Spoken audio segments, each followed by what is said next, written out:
Welcome everybody to the 2023 version of the Hotel Asset Management Panel, Winning in Difficult Times.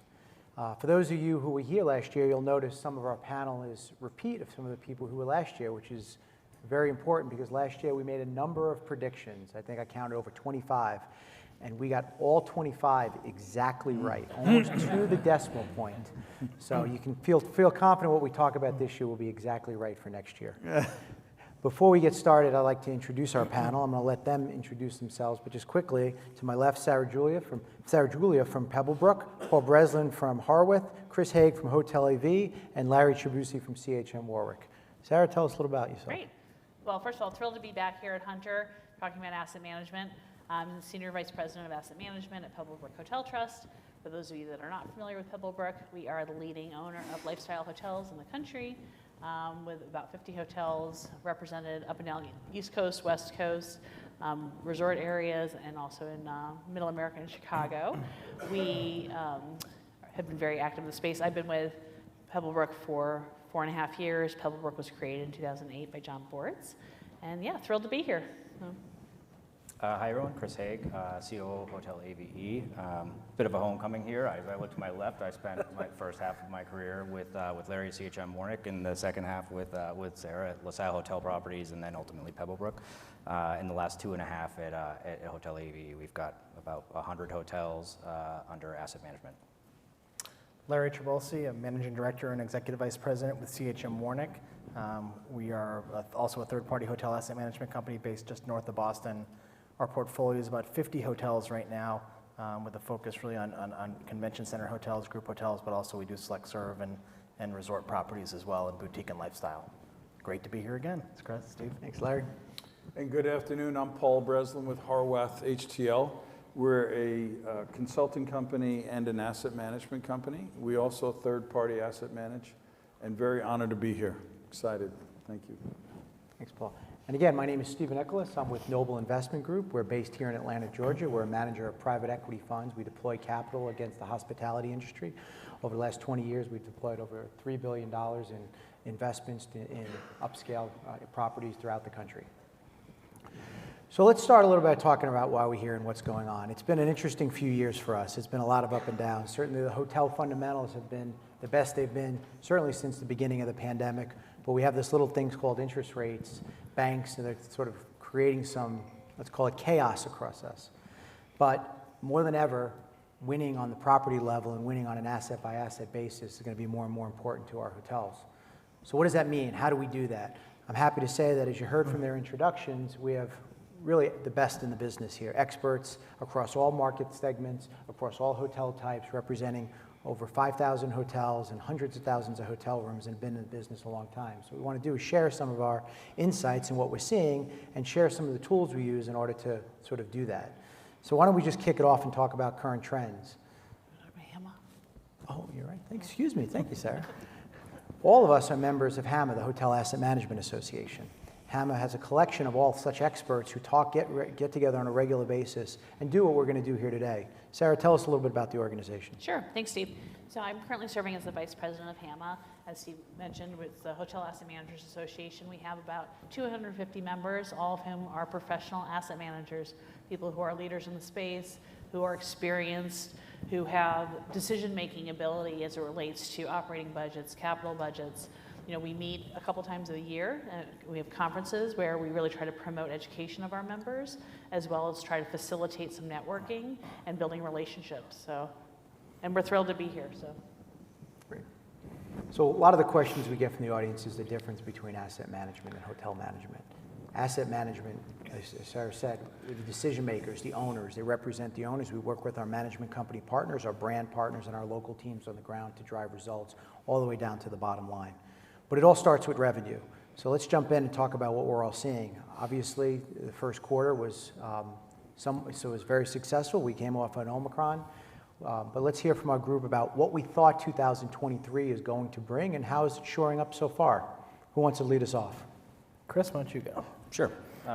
So I think looking at 2023, we clearly are fully recovered in a lot of areas. I think we're looking at a softening of leisure to some extent, but more than offset with the growth of corporate and return of group, and we're seeing that. We see it in the pace. I think through Q1, January year over year was wonky. We look at a lot of indexing to 19, but with last year, January being as tough as it was, we outperformed what we thought we were going to do there. And so, so far, with Q1 nearly in the books, we're up and we're feeling strong about 2023. There's a lot of headwinds and headlines out there, but if you're paying attention to too much of the macro stuff, you're missing what is tremendous demand that we're seeing right now, and we continue to see pace up. I know, Steve, you're saying someone said April might be softening. We're certainly not seeing it. I don't know if others are seeing April soften across their markets, but right now, 2023 is looking fantastic. The airlines have good narrative. They're looking at record level travel. We're not seeing, like I said, leisure soften as much as we had thought or anticipated there. So for us, pace is up. All the macro narratives are good with the exception of recession looming and what the Fed's doing. So we're in pretty good shape, I think, and we're thinking a robust 2023 still. Yeah, I think we're of the same opinion. We've been very pleased with how 2023 has materialized thus far. And look, for all the talk of the headwinds that are coming down the pike, whether it's what the Fed's doing, potential recession, we're not seeing it in the numbers, right? So, I mean, as far as we're concerned in terms of what's actually producing the hotels, business is strong. And I think to Chris's point, what's really encouraging is to see the return of group business, right? Because that really, in terms of sort of balancing out what the demand profile looks like, it's really important to make up for the leisure, which has been unprecedented in the last couple of years because there was so much latent demand over COVID. So. Yeah, speaking of group, I think within our convention center hotels, generally speaking, they were 2022 levels were at about 80% of 2019 levels. Our budgets and outlook for this year are to be about 90-odd%, so it's not quite fully back, at least in terms of volume. Rates are certainly higher, and what we've seen through Q1 at least, and hopefully it continues, is the F&B spend continues to be very strong. We're seeing banquets, catering spend, pick your metric, total dollars per group room night, you name it, continues to be very strong. So as the groups are coming in, they're coming in strong and they're materializing well, and the pace looks stronger. We're seeing, as we look at comparing pace, whether it's same position a year ago or same position in 2019, the metrics can be a little skewed, but the outlook is really for acceleration of bookings. We probably saw second half of last year, it varied by market a little bit, but if you normally put 10,000 room nights on over a certain period of time, you put 12 on. Now, some of it could be availability, but definitely the shorter term booking window, but starting to see the acceleration. We're seeing a little bit of mixed bag. Some hotels are certainly the better hotels, better managed, better locations are really performing very, very well. Some of our projects, if they didn't spend the money that they should have on their PIPs and the way they did it, they're paying a little bit of the price for that. But generally speaking, I would say that there's great concern in the near future and at the back half of the year. But we've been doing well. I think we also had some pretty aggressive budgets just because we were so spoiled with the budgets from the past being surpassed 2022. Almost every single budget was exceeded. And so we had a little bit of optimism in our budget process that makes us, but if you look at the actual core number of how they're performing, their occupancy, average daily rate, and RevPAR is favorable. I'm encouraged that the rate has really maintained very, very well. Some of the areas, the occupancy, some of the leisure areas, I think one of the slides said that there's some fatigue maybe in Miami and Tampa. We're seeing that. Still performing exceptionally well, but it's just not as crazy as it was. So we're watching. Paul mentioned an interesting thing. You said, how is everyone else? Demand is good, but from what you thought, just let's say in November or December where we've budgeted, now we're in March. Is it a little better, a little worse, about the same, where you thought it was going to be? I mean, we're certainly seeing improvements over sort of what we were predicting last year. I mean, you have to remember from a budgeting process that most of the budgets start to get developed in the middle of the year, right? So they're so forward-looking, and there's been such an acceleration of demand short-term that I don't think that the budget process captured sort of where we're really trending. And I think to Paul's point about rates, I mean, one thing that's been a really pleasant surprise in this cycle is I think as an industry, we finally have figured it out, right? Dropping rate does not create demand. It just doesn't, right? You may be stealing a little share from this guy or the next, but it's been really encouraging to see the consistency in which we've preserved rate. So. Yeah, absolutely. I mean, I really don't have much to speak to on that, given the fact that, I think some of the markets that we would have expected surrounding greater San Francisco area where the growth was expected higher, we're actually not seeing that. So it's kind of ironic that they're still lagging and not catching up as much. But Miami even, right? Where we maybe because we budgeted, the expectation was like the growth wasn't going to be as robust. It's still very much there, and we have a lot more on the luxury side, so we have the multiple factor of growth there, but we're not seeing a lot of fatigue in some of those markets we would expect. I think the only thing we're seeing is good news, bad news. In some of our urban markets, BT has come back a lot quicker than we expected. So you're seeing the occupancy grow, but it's putting a little bit of downward pressure on overall ADR. Again, RevPAR is growing, but it's not the same way we grew last year. But at the big picture, it's a good thing, right? If people are traveling again, that's a good thing. Don't complain about it. We saw, we looked at some of our management companies that were not as strong as the others in revenue management, and we made a change in 2 cases. And boy, we're glad we did, because it's really paid off. And then we had one small new brand that didn't really have their own in-house revenue management that was adequate, so we actually found a very good third-party revenue management to help us, and it's been really, really great.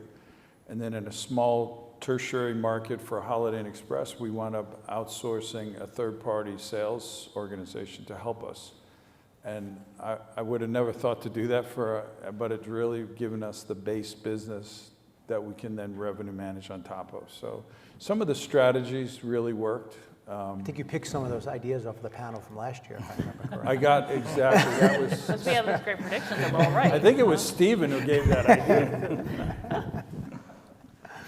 The other thing you said, Paul, is all markets are not created equal, No. right? There's certainly some that are, you mentioned Miami, Florida, things like that. Sun Belt seems to be a theme of this, and urban markets, San Francisco, others. Some are coming back strong, but some others still lagging.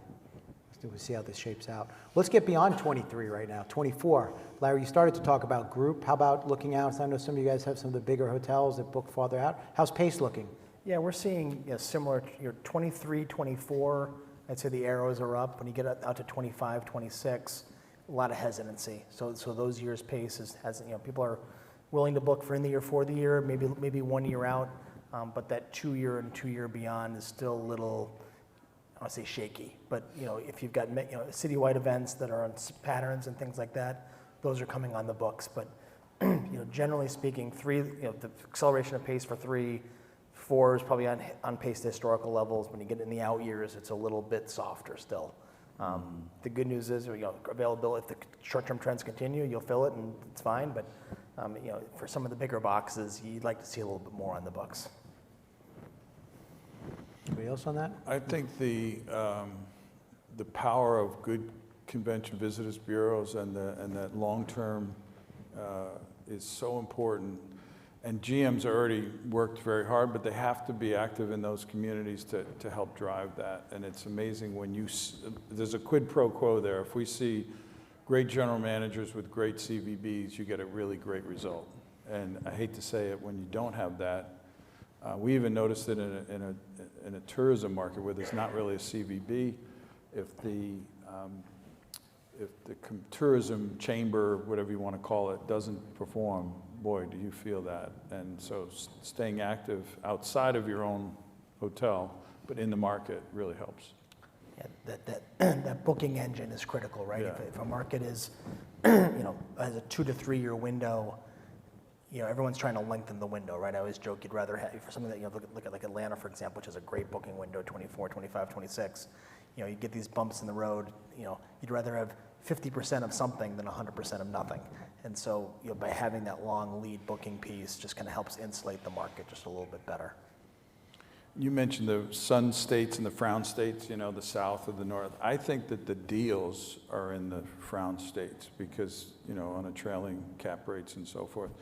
But I do believe those city central markets are going to come back. I think Vegas doing so well right now is a good indicator of the next cycle of the big groups and where they're going to go. So the Chicago's and New York's and Orlando, Orlando's killing it, but those cycles I think will come back. I think they will.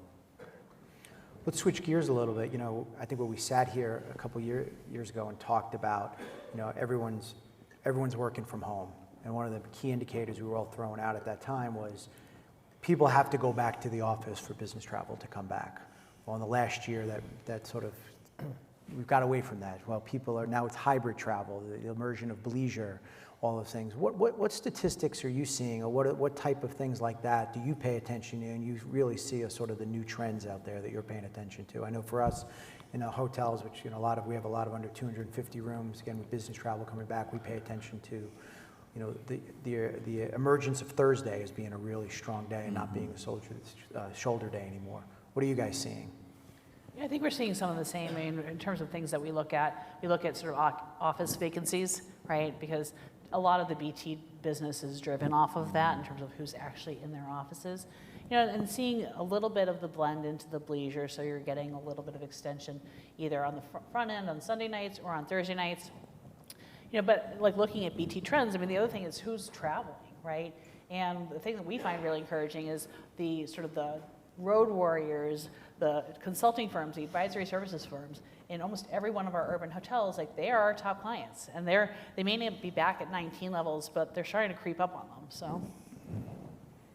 We're seeing a little bit of, because there's corporate travel for groups that they're not in the office, so they're doing, we asset manage Foxhall out in Douglasville, Georgia, and it is corporate America retreat heaven. It's amazing how many groups are, you know, the Home Depots of the world are coming out there because they want to get their groups back together.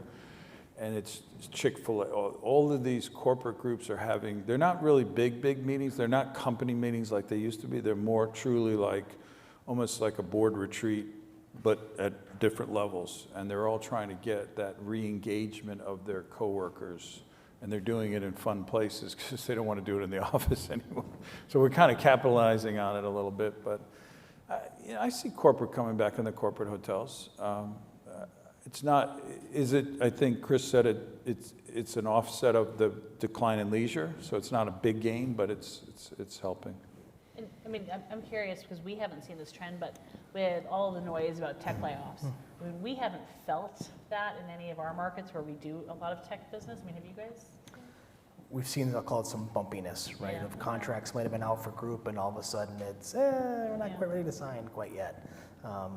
You know, things like that hasn't hit like a brick. Right. I'm fearful of, you know, back to 2000 when, you know, everything fell apart almost overnight. But no, we have just a little bit of hesitancy in some markets. Nothing dramatic, not a $1 million piece of cancellation or anything like that. Just hesitancy and slowdown, I guess I'd call it. A couple deals that went on ice because of it, but. We've seen in our markets, when Microsoft announced it, they stopped travel very quickly. They were the only one, but the rest of them, Yeah. nothing. It's been great. I mean, nothing as in no reduction, not nothing in business. Careful my words here. I think the incubator type places where there's newer companies coming out, I think there's going to be a lot of spin-offs of these IT technology people just starting their own stuff because it's pretty easy for them. And Atlanta's a great example of that, I think, and particularly Midtown has done pretty well. There's a word or phrase we haven't touched upon, which we've heard so much over the last 2 years, pent-up demand. You know, we certainly saw it with leisure right out of the box. Now we're talking about, Paul, you touched upon people wanting to get back together, groups. What does that word mean to you over the next, for the 23 and beyond? Well, I think if you look at it right from your leisure perspective, I think there is still demand. If people want to get out, I want to say that there almost doesn't matter the price, right? If we're going on vacation, if the airfare is $1,200, the airfare is $1,200. You can look at it and wait a week, and if you wait a week, it might go to $1,300. So you might as well buy it at the $1,200 and then ready to and go. So I think for the leisure piece is there. I do think there is a little bit of fatigue in some spots of it. I know just friends of ours, you know, when Europe opened up a little bit last year, there was probably more Americans and people from Boston and Ireland than there were in Boston over the summer. So that piece has been there. But the flip side is the international travel, which was virtually zero a year ago now. That still hasn't been tapped. I think that's coming. I think that's Yeah. going to be good, the international, but not for all markets. You know, it's not going to help a lot of markets. But it's going to be critical for the recovery of certain markets like San Francisco, right? Yeah. When you get Asian travel back, I mean, that's going to be critical, sort of moving the needle in terms of what that market demand looks like.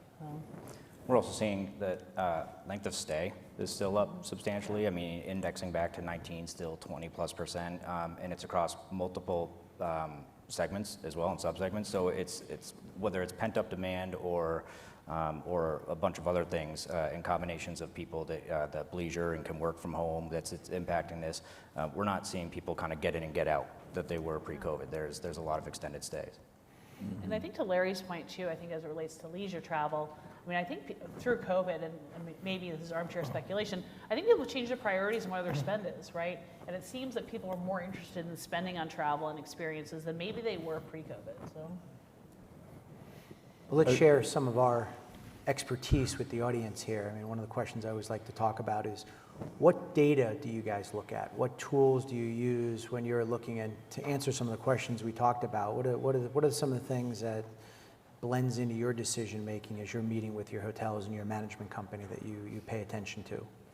I think a couple that I look at, Sarah mentioned airplane stats are, they used to be highly correlated with RevPAR. I think it deviated a little bit, but that's kind of getting back, whether it's just an indicator of lift to a market. But that's a key one. Office vacancy and stats is really one. You can argue the Castle, number of people going back in the office. Again, it's an indicator. I wouldn't, say 33. 33 is better than 30. How many people are there? Who knows? But at least it's trending in the right direction. Yep. Those are some of the key ones that we look at. Definitely, booking pace, particularly for major cities with big convention activity. Looking at your future year booking pace. It may not be month over month dramatic changes, but look at a quarter over quarter, for example, to see what closed, what moved, et cetera. Those are probably a couple that we're looking at, from a forward-looking perspective. I heard a new one today where a point of negative GDP is negative 4 points in occupancy. Did you hear that from the economy? I thought that was interesting. But we look at the traditional ones. I'm very impressed with the data gathering on these revenue management, whether it's Travel Click and Demand 360 and OTA Insights, and it's real time, it's relevant, it's right now. You make good decisions on that. I like that they're very protective of rates, and then driving occupancy. They're, instead of just lowering rates, they're looking at e-commerce and what are the trends of utilization, how to tap into social media to drive demand. It's just amazing how much you could get lost. You got to be careful that it doesn't suck you in too much. Yeah, I mean, you can get stuck in analysis paralysis, right? There's so much data out there. But the good news, to your point, Paul, though, because it's real time, right, you can make forward-looking decisions on it. And because we have the flexibility, I mean, look, other classes of real estate always think that we're sort of like the boogeyman of commercial real estate, right, because we have daily mark-to-market leases. The good news about having daily mark-to-market leases is we can be really nimble, we can be flexible, and we can be responsive to sort of what we're seeing in the market. One thing we've also tried to do is with our owners, because we're third party, so we communicate with our owners, is try to explain what we're doing in strategy, with whether it's sales and revenue management, and taking some inventory out to refresh it at the right time, even just so that we don't get stuck. Trying to communicate up as well as to the, we have really good operators, and the better they inform us, the better we can inform the owner and all be on the same page. It really helps. Sarah, you mentioned that rate is holding and real-time data. We used to talk about years ago that the fractured nature of this business, one person in the comp set drops their rate, everybody drops their rate, and things tend to domino. But we haven't seen that. What sort of credit do you give to some of the revenue management systems that are out there, the automation? All of our brand partners have come up with very aggressive and comprehensive revenue management tools. Do you think that has something to do with it, or the people that are operating just getting smarter? It's probably a combination of the two, right? I mean, I think that at this point, revenue management is its own discipline. There are people who are professionals in that sort of field. And I think that because of the fact we have so much backward-looking data in terms of what we've done wrong in the past as an industry, that people are really reluctant because, I mean, the last cycles, it's taken 7 years to recover rate. Nobody wants to be in that, particularly given the fact that we have tremendous cost pressures that we weren't facing before, right? Particularly as it relates to, labor specifically, right? With wages and being able to find staffing and benefits and such. So I think that we've sort of forced ourselves into it because of the other economic conditions, so. I totally agree. I think, in same thing when it comes down. It's a bit of a self-fulfilling prophecy, right? You've had over the past couple of years coming out of COVID, you know, some of the industry leaders and the brands, right? This is one thing where thank you to the brands. You know, it's few and far between on a lot of stuff with these asset manager panels, but you've had the leadership talking about a lot of good things in pricing power when we were kind of scratching our heads saying like, we're running like 30% occupancy and we're talking about pricing power, but from the top down, there has been this, we've got to drive rates and continue to drive rates. And so all the narrative has come through and typically where we walk in the room and are pushing for that, right? Trying to challenge for that while everyone's racing to the bottom. They were getting it from both sides. And so we found a lot of that over the past couple of years. The brands and their leaders and the management companies have driven this must get the prices up with everything else that was going on. And so I think some of it's a self-fulfilling prophecy. I think from an ownership side, that you have to support that, right? If you take chances on rate, and I'm not going to yell at you if you get a bad star, where you miss 2 points of occ but at a $100 ADR premium. Right. I'm not going to yell at you. I totally agree. We went back to school. I did, because I needed to understand all all of the nomenclature of the revenue management today, because it's changed. It's pretty sophisticated, and I was really impressed with some of and also you can tell when you have someone who's not trained, and that's our job, is to flush that out and make sure we get somebody in there who really. But we see layers of revenue management. They'll call it on property, but they're not on property. And then there's a person above them that's corporate, and they're out on the calls actually participating. And you see e-commerce and all these different pieces to it, social media. So I think it's become More people to yell at when numbers aren't good. Yes, I don't yell, Steve. No yelling here. Come on, Paul. At least no, there's one Saturday I didn't yell, really. We've seen the same thing. We certainly have seen the less of that one property dropping rate and being the domino, so it's good to see. So wrapping up the revenue section that we're talking about, we've heard, we all think the trends are good. Be confident, raise rate, but you have to have great people at the property pushing it, and ownership has to drive that. So some takeaways from our group And there. adding, how do you drive demand? Because you can't use your drop, to Sarah's point, it's not about dropping rate, but how do we add that? And I think we've gotten more sophisticated about revenue overall, right? It's not just rooms revenue, right? I mean, it's about what the ancillary spend is too. And particularly in environments where you have multiple food and beverage operations, you have spa, you have retail, you have golf, like how do you drive total spend, right? Because I think we've collectively gotten smarter about that and trying to figure out, okay, so there's guest A and guest B. Guest A is going to pay $12 more in rate, but guest B is going to spend $50 more in the property. Guest B is a better guest, and trying to figure out how to get to those guys. So We probably had 4 or 5 budgets this year where like that last little piece, give me a little bit more, raise parking rates, Yeah. right? Your ADRs are way up, your guests, it's amazing how you get a little bit of pushback, like, oh, we can't get above, the market will never pay above 50. Go 55, let's see what happens. They forget about it 3 months later. And in some markets, yielding it, right? Like based on sort of what market conditions look like. I mean, we have a hotel in an urban market that happens to be close proximity to a baseball field. So, and there's limited parking down there. So when there's a home game, guess what? Their rates go through the roof, and they capture it. So. Right. Yeah, it's really great when you can do that. We also found flows right down. real food and beverage. I see David Marvin in the audience. He does a great job of adding real cool restaurants, and really good food and beverage is amazing. You don't flow as much, we're all stuck on the rooms profit, but boy, it can really add to the ambiance and the reason you pick up a group, because you have good food and beverage. So. Yeah, I mean, you can drive preference for the independent traveler too, right? Both Yeah. the BT side and also leisure. So. I think we saw, particularly on menu pricing, right? It's, once you get above it, the hamburger is going to $15. It's, we might as well make it 17 and make it good. Do it right, and people will pay. So. Yeah. And adjust it more often. Right. COVID did the menus away, and so now you have that dynamic pricing on food and beverage. So again, everyone's hearing a lot of confidence up here in demand and price insensitivity. Let's all keep the foot on the pedal, right? Let's switch gears a little bit. Let's go to the margin side and expense side. Probably a little less positive at this point, but we've all heard talk about the last 2 years, labor prices going up, cost of goods going up, brands working on the model. We'll talk about the stats. What are you seeing? How are your margins? What are you seeing in some of your assets? Who wants to go first here? Paul? I'll go. I mean, I think Larry. we've seen. Paul raised his hand. Oh, sorry.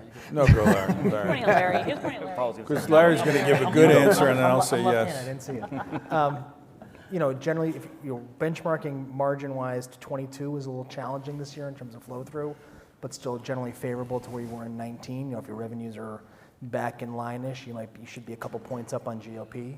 Certainly, salaries and wages are up. So if you look at a metric like cost per occupied room, that number could be up 14, 15% compared to was in 2019, with the salary and wages pieces being a big part of it. Other expenses have certainly seen inflationary pressures as well, laundry, linen, if you outsource, that sort of thing.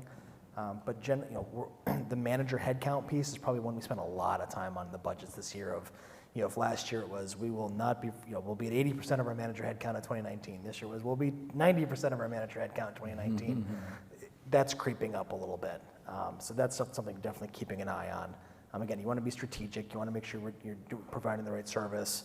Sales and marketing is a big part of that as well. You can't just look at manager headcount. You look at sales and marketing. If it's smaller groups booking shorter term, you kind of need to shift your staffing and deployment a little bit to be reactive with that. So it's easy to say, oh my God, we have 2 more FTEs in sales and marketing. Well, you kind of need it because that's where the market is right now.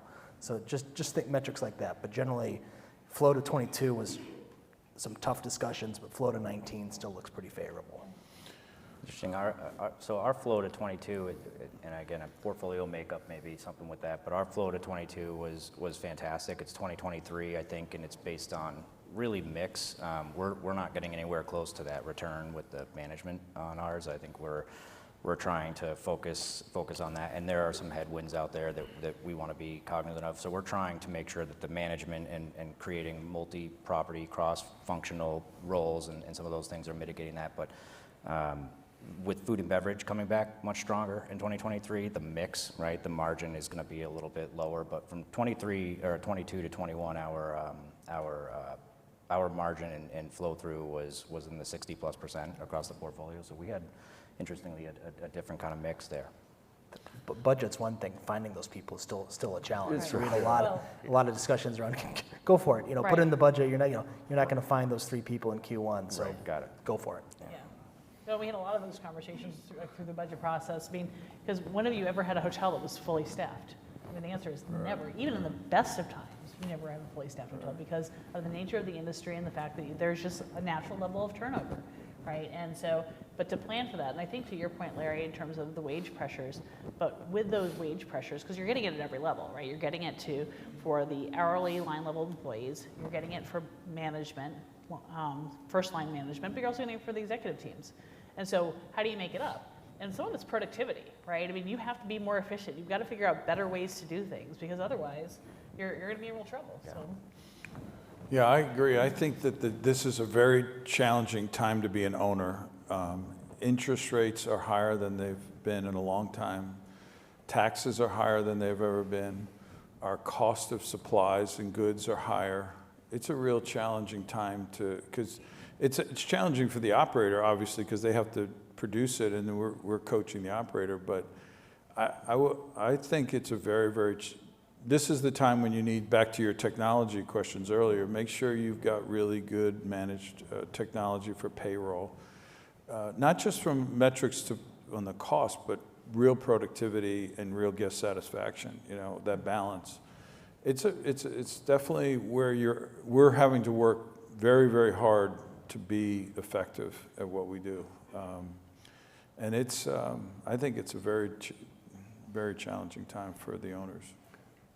So we're seeing across most of our markets, I mean, just average wages from 19 today up around 20%, and the increase of contract labor. We have markets that never had contract labor, predominantly in contract labor. It's starting to get better, but we're still seeing that trend. Are you guys seeing similar trends? Yeah, I think that's on par. I mean, I think it's a market by market thing too, right? Because obviously the labor force is very different in Chicago, for example, than it is in South Florida, right? And whether or not there's been sort of a flight to sort of other industries in a post-COVID environment, whether or not people have come back, it's been interesting because particularly in markets where there's a heavy organized labor presence, there's probably been less of a escape to other industries, right? because people felt secure in their jobs and whatnot. So, but I think certainly in markets where labor's been really challenging, like I look at South Florida, and the unemployment rate's like less than 2.5% in some of the submarkets, right? Which is crazy, right? So it's like, where do you find people? And some of it we've had to make up with wages, right? We have to lure people from other industries, so. Yeah, I mean, I think we've got, again, it's nuanced by market, by hotel, and I think, the one thing I can say is our worst forecast accuracy as it relates to GOP across the portfolio. If you look at it and you pull out, it's almost exclusively the hotels that budgeted for the contract labor to be replaced with in-house, right? So that hunt is still there. And some hotels have been able to do it, but the ones that haven't, you're getting smashed every single month with the costs associated with it. So it's a reminder that there are some markets that are really struggling to get full-time employees back. This may be a plug for those in the development side, but smart development, good owners really can tee up a successful operator with not having too much space, not wasted space. You're not heating and cooling that space. You're not having to staff that space, and making sure that every square footage you have is either directly related to guest satisfaction or generating revenue, and not creating costs or outsourcing it, leasing it or giving something else. Being really innovative and creative really makes a difference. But it's fun when we are involved in projects where we can make it efficient, and then it's when it comes to operation, you see it running efficiently, and you see it in the P&L. It's really, and I mean, I think of Larry for like a project like the Marquee was built, 60 years ago or 40 years ago, and you have to be really creative with. They moved all their restaurants and all that. Imagine they didn't do that, and what they'd be doing today. It wouldn't be functional. So I think it's a shout out to the people who really know how to program right, and then that good ownership leads to good operator, leads to good performance. A couple of people mentioned, it depends by market and there's a difference between what you budget and the reality. Are there specific positions that are been harder than others to fill or to find people? I know for us, the maintenance positions and culinary positions have been particularly challenging. We went through a phase of general managers at our 200-plus room hotels being challenged. That seems to have gotten better. What are you guys seeing? We're seeing much of the same. I think the food and beverage piece, particularly in our complicated resort assets, in the culinary side, but also front of house too, and specifically management in food and beverage has been really, really tough. So, Engineering across the board, no question. High-end luxury, directors of sales, and then GMs market by market. Mm-hmm. That director of sales and marketing spot, we've had a couple of hotels where you think it would be slam dunk, no-brainer, someone's going to love this job, taken 6 months to find someone, which has been really surprising. And we've seen a ripple effect. Like the person who leaves to take that one, it takes 6 months to realize that one. It's a ripple effect. It's tough. We see a little bit more emphasis on HR to develop people, fulfill those mid-management positions, because they were all laid off and gone, and so they're having to bring back some of that, and that's been kind of cool to see people having take on some new leadership roles and how to make them effective. It's almost like a baseball team. If you can farm them, it's much better, and groom them and grow them, and it really helps. So let's switch off of labor. Over the last couple of years, we've talked about supply chain issues. Nobody could get linen for months at a time. We couldn't get it. We could. It was not what we wanted. The price was ridiculous. People were buying it off of eBay or something. Where do things sit today? Are you able to get supplies? Are they more expensive? How is that affecting you? I mean, I think for us, it's been easing quite a bit. Quite frankly, a lot of that stuff is freed up, and it's not everything right now. I would say if it's got a chip in it, we're in trouble. If it's coming international, even the logistics has come down, right? But if it has a chip in it, we're still way off on that. So your servers, your credit card machines, any sort of wireless access machines, we're having challenges with, and there's ways to mitigate that, right?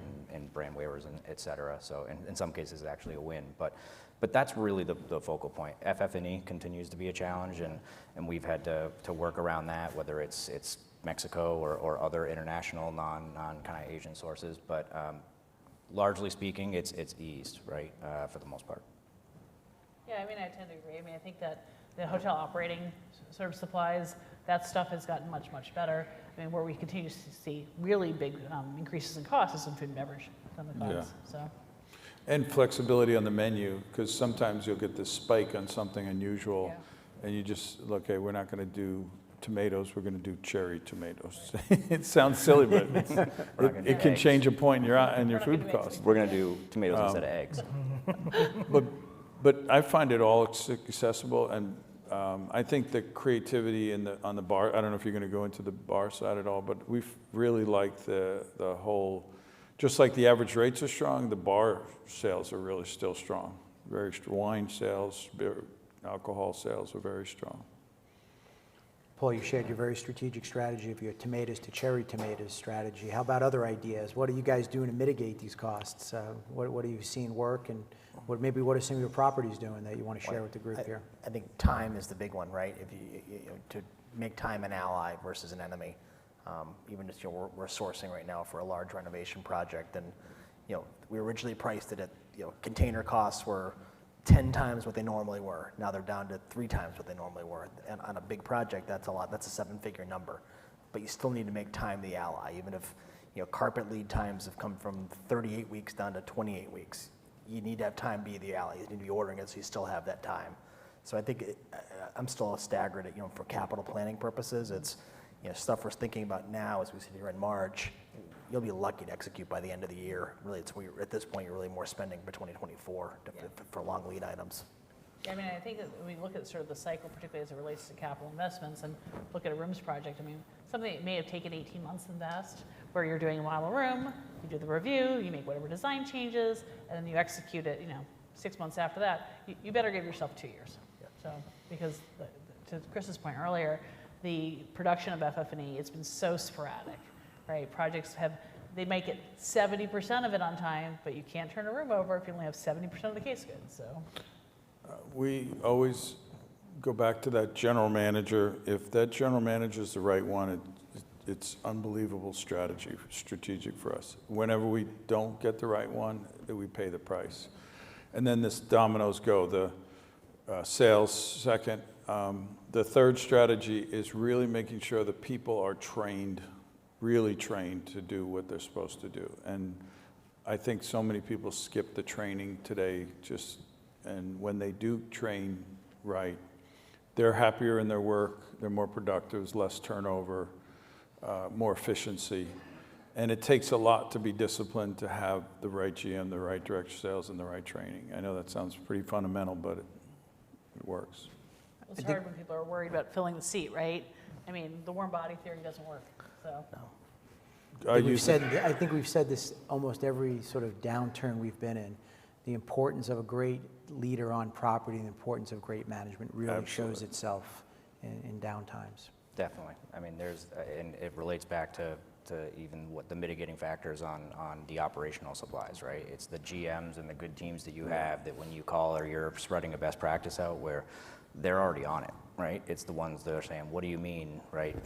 Shift eggs or have some menu changes based on protein prices that have gone crazy, right? It's those GMs that are excited and coming to you with what they've done to do these things, and because we can't do all that much if we're in real trouble. If it's us saving the property, it's getting the right people in place, let them do their job. Well, I'd say anytime there's a property that's struggling, the first thing as an asset manager, I look at the team. Do we have the right players in place? People right? first. Because if you don't, you can't get anything else accomplished. So. And then they will immediately, it's funny, you get a really great team, then the first thing they're going to say is we need the right technology. And they don't even, it's not even a question. They're like, we're getting this. And right software, right people, right machine, Great. Let's shift gears again. When in the depths of the pandemic, the brand showed a lot of flexibility in what we were doing. And they've talked about renovations, brand standards, housekeeping, food and beverage. I think we could all agree they worked in partnership with ownership through the time. Where do you think they are now? How are they reacting now? What is their thought process? Give some thoughts. We don't have a ton of branded hotels, so take my comments with a grain of salt. But for the branded hotels we do have, I think there's still been some continued flexibility, right? More so than certainly pre-pandemic, right? That being said, though, you're starting to see some of that stuff roll back, right, in terms of what their expectations are, because they are trying to provide a consistent experience for their guests. We get it, but reverting back to the old way of doing things is not necessarily the right answer. It's not necessarily what the guests expect. It's not necessarily what they want. So I think they're still struggling to find that balance of sort of how do we sort of deliver an excellent guest experience, but not necessarily do it the way we used to. I think we're hearing, they're getting hammered on GSS. That has been their number one focus of GSS scores. People are paying more and getting less, and trying to find that balance of what works. Some of it's just the reality, right? I wouldn't mind offering more. I just can't find the people to do it. But that's been probably one of the bigger. That's probably where a lot of the discussions have been. The capital side as well, whereas when it was kind of easy when we took money out of the FF&E reserves. I got no money to spend in capital. It's easy. now I've got money in those reserves again. So those discussions of, I call them the COVID years, right? It's like, well, it's 8 years since you renovated. It's like, well, it's 6 with COVID, so call me in 2 years. Yeah. Less wear and tear, right? Yeah, things like that. So the capital discussions are probably coming up more and more, which ties into the GSS piece as well. So that's ongoing. But again, even this, the recovery of services, on the luxury side, it's, clubs never, club lounges are never coming back. Now it's, maybe it could come back. But we're going to make money. Don't worry, right. we're going to do it. We're not doing turn down. We're doing it different this time. It's going to be much different. Except for Wednesdays when we're going to charge less. So it's things like that. Yeah. So you're seeing the pendulum swing, against the owners a little bit here as the conditions improve. For sure. We had a good run as owners in 2020. And then in 2021, the guests started coming back. Now there's a lot of guests, and the brands have gone back to very much listening to those. I would say that where they're still really open to the communication is like I was saying, at the management level, and they understand that, coming out of this, it helped, I think, the relationship a lot, right? It was really, we were struggling together, and we've kind of come out of it together, and there's still that remnants of conversations where it's like, hey, we can do this together, and we're saying that we really don't think it's time for this yet, and we're getting, whether it's through selective waivers, right, or just talking to them about how the staffing guidelines need to change given wages, we're seeing some positive conversations in those veins. I think they're less rigid than they once were. For sure. Well, you got to remember that we were raised in the fight, the brand, but now the brand data is actually very good, and we have so much social data of our hotels. We know really how we are doing. So you can't really fight them. If you're performing poorly on your areas, they're just reiterating what we have to do. So a lot of times it's. But where I would see a little bit of improvement, just use the amenities in the room. We just did the transformation in a home too, and the first one that they put in there were failures. They just fell off the wall. It was just, now there's a much better product. So if they want something and they do the right research and it's a really good, well thought out process, then we all win. Yeah, we've seen in some of the, again, under 200 room hotels, the brands, rolling out not doing housekeeping every day or different things like that. Now, Larry, you brought up a great point. They're seeing the GSS scores, and they seem to be holding firm on that for right now. I guess we'll see what the rest of the year brings and their ultimate reaction. I remember Ray Bennett spoke here, I think, a couple years ago, and he said, well, everyone's coming back to work. Everyone's traveling again, and they're coming to our hotels, and they're saying, okay, well, I love your hotel, but now I don't get housekeeping, I don't get breakfast. So where does that leave us? Which is a great point. But we'll see where that evolves to. So maybe switch one more gears. What should the brands be doing differently? If you were to tell them something, you don't have to pick a brand. You're welcome to if you want to, but I don't suggest it. But what would you say one thing they should be thinking about? I know for me, it's always recognize the cost of labor and say, we can bring things back, but let's be mindful of $15, $20+ an hour labor. I think what we saw today on the Airbnb reservation screen of how it's different. They need to step up the technology on how we make reservations, because we are getting our butt whooped as hoteliers with AirDNA, I mean Airbnb, and they're asking really good questions. They're communicating with the customer at the front end, and I think we need to do a better job there as a brand in their reservation systems, right with the customer on the app. Yeah, and I think it's with systems and technology in general, right? I mean, even with things like mobile key, right? Mobile key is a great idea and concept, but if you still have to go to the desk to show your ID, like, sort of what's the point, right? And I think. Well, you go to your room and it doesn't work. Oh, or that too, yeah. So I think that they have a lot of work to do, right? Yeah. And particularly some of the brand systems who, none to be named, who have systems that are 40 years old, right? Like, they have to evolve. And fortunately, I think that there has been an evolution of thought where they've decided they are not software developers, right? Thank goodness, because they're generally not very good at it, right? So they're starting to outsource it, but they've been really, really slow to sort of improve those systems. So. Yeah, I mean, I think capital, you know, I think Larry mentioned we've got FF&E reserve funding coming back, but it's not enough.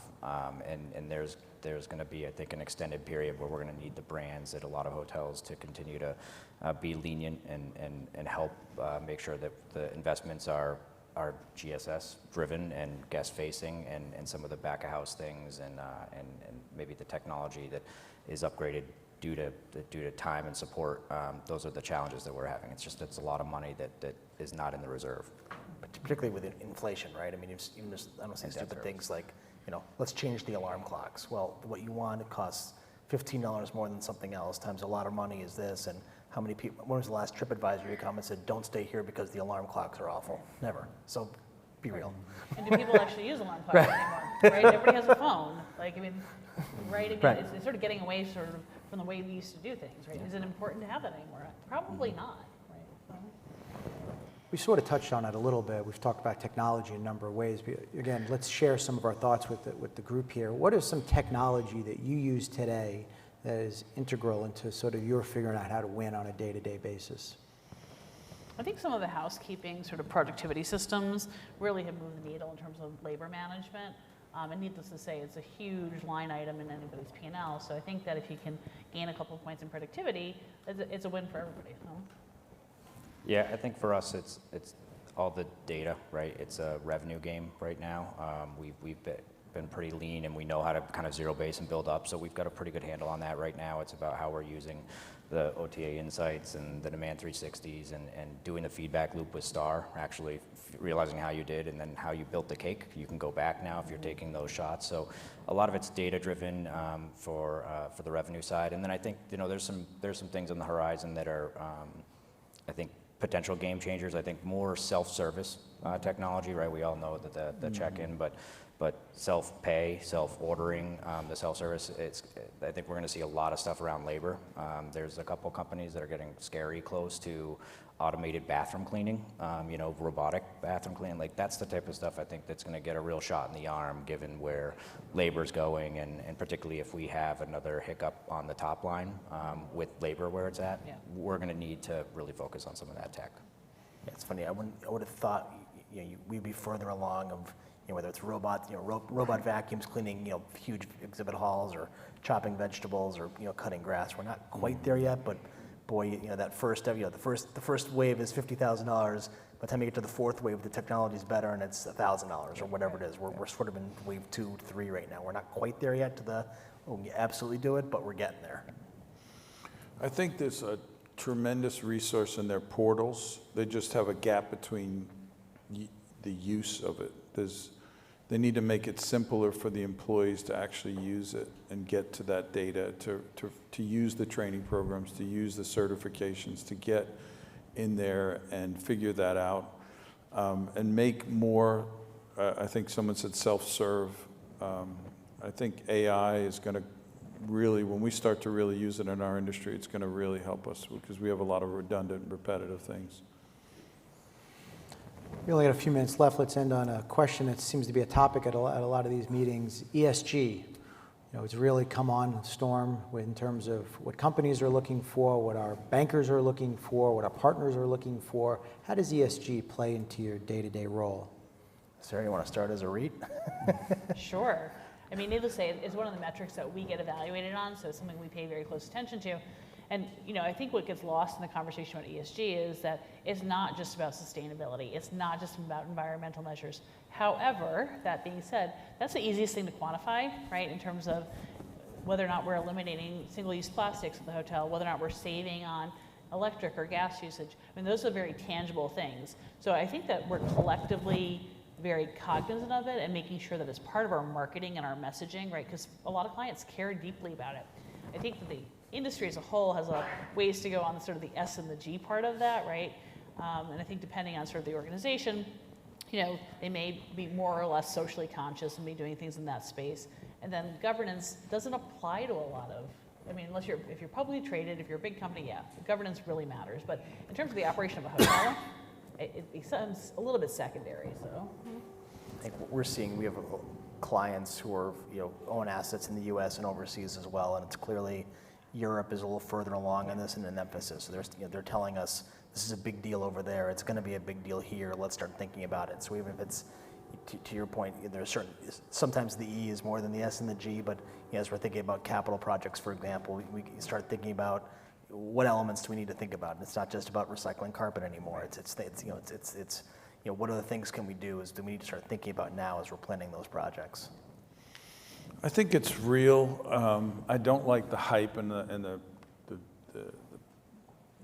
political part of it, but I love if it's true and sincere and real, and you have a culture of doing the right thing, you're going to be a good ESG business. And I think employees see through BS. If it comes across as a bunch of programs and BS, I think the client's going to see through it. The employees are going to see through it. But if it's genuine and real and sincere, I think it's very good. Yeah, I think the brands are going to lead a lot of that charge. They have to. The owners can do what they want, but the brands, and I think Hilton's Travel with Purpose, and Marriott has their Serve 360. I don't know, but the brands have some big programs and net zero stuff. So that is unraveling a lot of best practices that owners have been pushing for a long time, and then there's some that are super costly, but will come down, to Larry's point, over time and get easier. So, we're certainly behind it. Thank you, everyone. Great panel, great insight. We have about a minute left if anyone has a question, or here afterwards if anyone would like to ask us a question. So. You touched on FF&E. We've got a refresh coming up, and it's a pretty good size FF&E order. We're going to have to put a deposit down. And then we're wondering how good we've dealt with this FF&E supplier for many projects. But I'm just uncomfortable sending $1.6 million. I'm hoping the stuff shows up. So you guys buying insurance on that? His home address, get his home address. Yeah. I mean, and you would hope with the existing relationship, right, that they're more motivated because it's not just this project, right? It's future business as well. So reputationally, it's important for them to get done. But I think sort of to Larry's point earlier, like you've got to give yourself enough time, right? If you're expecting deliveries of FF&E the day before you're starting construction, like you're going to be in trouble. Like it's just because it's just how the supply chain has worked with that. So, and when you look at sort of different sources of FF&E. And we've done this in some projects where, historically we've done a lot of the production, particularly for case goods in Asia. Great quality, right price, and because of the concerns, we've moved some of that to Mexico. We've had some real challenges, candidly, with some of our suppliers there. And they're a little bit newer to the space, right? So I'm sure there's some growing pains that they'll go through. So you got to make sure that whoever you're working with, like they're experienced in delivering what it is that you need for your hotel. So. Yeah, I mean, I think, and this was my PEB time, right? Right when the pandemic hit, we lost, right? There were some deposits, and I mean, the timing of the amount of spend at a company like that. So we were trying to pull back, and there were some companies that went under, and at 1.6, I don't know if you have a purchasing agent on that, but yeah. I was going to say, I think we sent Alan to Asia pretty quickly, but like hand deliver it at 1.6 million. If there's a major deposit, on that type of thing, it's a lot of spend, and making sure that we were using escrows. We had a lot of things set up, so there are ways to get the money in their hands and have them feel comfortable about it without losing it. But hopefully those are behind us. I haven't heard of many of the FF&E providers going under. Well, that is also the advantage of using a purchasing agent, though, too. I mean, because of the fact that they have these relationships with the big suppliers, right? So they can leverage their broader purchasing power. I mean, even as big as PEB is and the amount of investment we make, I mean, when you think about the value of our spend coupled with take one other REIT, right? It's huge, right, in terms of what we spend annually. So, and if a purchasing agent can leverage that, you know, they're really sort of controlling the narrative, right? Thank you, everyone. Great communication. job. Great job. Thank you. We Thank you. appreciate it. Thank you, everyone. Thanks, guys. Thanks, everyone.